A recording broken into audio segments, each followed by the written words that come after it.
Қазіргі уақытта жұмыс істеп тұрған қалалық тазарту құрылыстары тәулігіне 150 мың текше метр сарқынды суды өңдейді, яғни толық қуатында жұмыс істейді.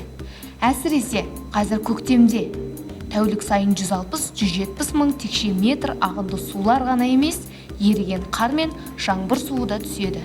Жалпы кәріздік сарқынды суларды тұрақты өңдеуді қамтамасыз ету үшін тәулігіне кемінде 50 мың текше метр сарқынды суға қосымша қуат қажет.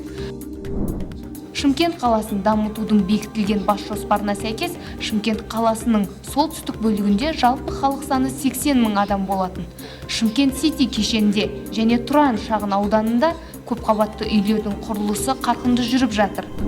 Су ресурстары маркетинг жауапкершілігі шектеулі серіктестігінде тиісті жоба әзірленді, өйткені уақыт күтпейді, қала қарқынды өсуде.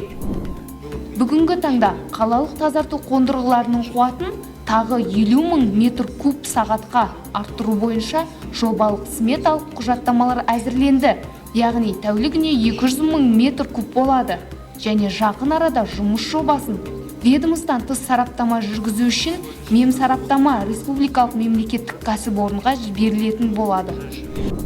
Жауын-шашын кезінде тазарту құрылыстары кешеніне балшық, лай түрінде қосымша жүктеме алынатындығын және оны құмнан бөліп алу өте қиын екенін ескерту қажет.